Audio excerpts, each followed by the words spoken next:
ಉಪ್ಪಿಟ್ಟು ಅಂತ ಫ್ರೆಂಡ್ಸ್ ನಾವು ಮಾಡ್ತಾ ಇರೋದು. ಇದು ರವೆ ಇಲ್ಲ, ಅಕ್ಕಿ ನುಚ್ಚು. ಆ್ಯಕ್ಚುಲಿ ನೋಡಿ, ಇದು ಮನೆಯಲ್ಲೇ ಮಾಡ್ಕೊಂಡಿರೋದು. ಅಕ್ಕಿ ಇದೆಯಲ್ಲ, ಅದನ್ನು ತರ್ತರಿಯಾಗಿ ಪುಡಿ ಮಾಡಿಕೊಂಡು ಅದನ್ನು ಒಂದ್ರೆ ಆಡಿಟ್ಕೊಂಡಿರೋದು ಫ್ರೆಂಡ್ಸ್. ಇಲ್ಲಾಂದರೆ ನೀವು ಮಿಲ್ಲಲ್ಲಾದರೂ ಮಾಡಿಸಿಟ್ಕೋಬೋದು. ನಾವು ಮನೆಯಲ್ಲೇ ಮಾಡ್ಕೊತೀವಿ. ಇದು ತುಂಬ ಚೆನ್ನಾಗಿರುತ್ತೆ ಉಪ್ಪಿಟ್ಟು. ಇದನ್ನು ಎಣ್ಣೆ ಹಾಕ್ಕೊಂಡು ಸ್ವಲ್ಪ ಹುರ್ಕೋಬೇಕು. ತುಂಬ ಏನು ರವೆ ಹಾಕ್ಕೊಂಡು ಹುರಿತೀವಲ್ಲ, ತುಂಬ ಬ್ರೌನ್ ಥರ ಅಷ್ಟೊಂದು ಏನು ಹುರಿಯೋಂಗಿಲ್ಲ. ಸ್ವಲ್ಪ ಹುರಿದ್ರೆ ಸಾಕು, ಅಂದರೆ ಸ್ವಲ್ಪ ಗಮ್ಮನವ್ರಿಗೆ ಹುರ್ಕೊಂಡ್ರೆ ಸಾಕು ಫ್ರೆಂಡ್ಸ್. ನೀವು ನೋಡ್ಬೋದು, ಇಷ್ಟು ಹುರ್ಕೊಂಡ್ರೆ ಸಾಕಾಗುತ್ತೆ ಫ್ರೆಂಡ್ಸ್. ನೋಡ್ಕೊಳ್ಳಿ, ಈ ಥರ ಅಂದರೆ ಕಲರ್ ನಿಮ್ಗೆ ಗೊತ್ತಾಗುತ್ತೆ. ಇಷ್ಟು ಹುರ್ಕೊಂಡ್ರೆ ಸಾಕಾಗುತ್ತೆ ಫ್ರೆಂಡ್ಸ್. ಆಯಿಲ್ ಜಾಸ್ತಿ ಹಾಕ್ಕೋಬೇಕು. ಇದು ಅಕ್ಕಿ ನುಚ್ಚು ಉಪ್ಪಿಟ್ಟಲ್ವಾ, ಅದು ಸ್ವಲ್ಪ ಡ್ರೈ ಥರ ಆಗ್ಬಿಡುತ್ತೆ. ಅದಕ್ಕೆ ಸ್ವಲ್ಪ ಆಯಿಲ್ ಜಾಸ್ತಿ ಹಾಕೋಬೇಕು. ನೋಡಿ, ಸಾಸಿವೆ ಹಾಕೋತಿದ್ದೀನಿ,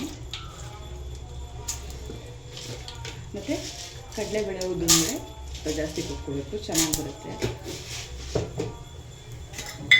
ಮತ್ತು ಜೀರಿಗೆ ಫ್ರೆಂಡ್ಸ್, ಜೀರಿಗೆ ಜಾಸ್ತಿ ಹಾಕೋಬೇಕು. ಈರುಳ್ಳಿ ಜಾಸ್ತಿ ಹಚ್ಕೋಬೇಕು ಫ್ರೆಂಡ್ಸ್. ಮತ್ತು ಹಸಿಮೆಣ್ಸಿನ್ಕಾಯಿ, ಕೊತ್ತಂಬರಿ ಸೊಪ್ಪು, ತೆಂಗಿನಕಾಯಿ ತುರಿ. ಇಷ್ಟೇ ಇದಕ್ಕೆ ಉಪ್ಪಿಟ್ಟಿಗೆ. ಜಾಸ್ತಿ ಇಂಗ್ರೀಡಿಯೆಂಟ್ಸ್ ಏನಿರಲ್ಲ. ಬೇಗ ಫಟಾಫಟ್ ಅಂತ ಮಾಡ್ಕೊಬಿಡ್ಬೋದು ಫ್ರೆಂಡ್ಸ್.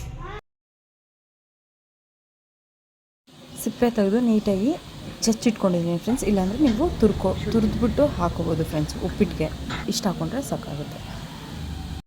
ಶುಂಠಿ ಹಾಕ್ಕೊಂಡು ಬಾರಿಸ್ಕೊಳ್ಳೋದು ಫ್ರೆಂಡ್ಸ್. ಇದಕ್ಕೆ 1.5 ಗ್ಲಾಸ್ ಅಕ್ಕಿ ನುಚ್ಚಿಗೆ 2.5 ಗ್ಲಾಸ್ ನೀರು ಹಾಕ್ಕೋಬೇಕು ಫ್ರೆಂಡ್ಸ್. 2.5 ಗ್ಲಾಸ್ ನೀರು ಹಾಕೋಬೇಕು. ಸ್ವಲ್ಪ ಮೆತ್ತಗೆ ಬೇಕು ಅಂದರೆ 3 ಗ್ಲಾಸ್ ನೀರು ಹಾಕ್ಕೊಂಡ್ರೆ ಸ್ವಲ್ಪ ಮೆತ್ತಗೆ ಬರುತ್ತೆ. ಇಲ್ಲ ಉಡಿಬೇಕು ಅಂದರೆ 2.5 ಗ್ಲಾಸ್ ಹಾಕ್ಕೊಂಡ್ರೆ ಸಾಕಾಗುತ್ತೆ.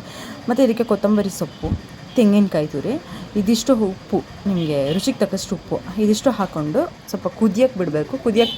ಬಿಟ್ಟು ಇದಕ್ಕೆ ರವೆ ಹಾಕ್ಕೋಬೇಕು. ರವೆ ನಿಧಾನವಾಗಿ ಹಾಕ್ಕೋಬೇಕು. ಹಾಕ್ಕೊಂಡು ಕೈ ಆಡಬೇಕಷ್ಟೇ. ಹಾಗೆ ಬಿಟ್ಟರೆ ಗಂಟಾಗ್ಬಿಡುತ್ತೆ. ಅಕ್ಕಿ ನುಚ್ಚಲ್ವಾ, ಅದಕ್ಕೋಸ್ಕರ. ರವೆ ಆದರೆ ಏನು ಗಂಟಾಗಲ್ಲ. ಇದು ಸ್ವಲ್ಪ ಗಂಟಾಗ್ಬಿಡುತ್ತೆ. ಕೈ ಆಡಬೇಕು ಸ್ವಲ್ಪ ಫ್ರೆಂಡ್ಸ್.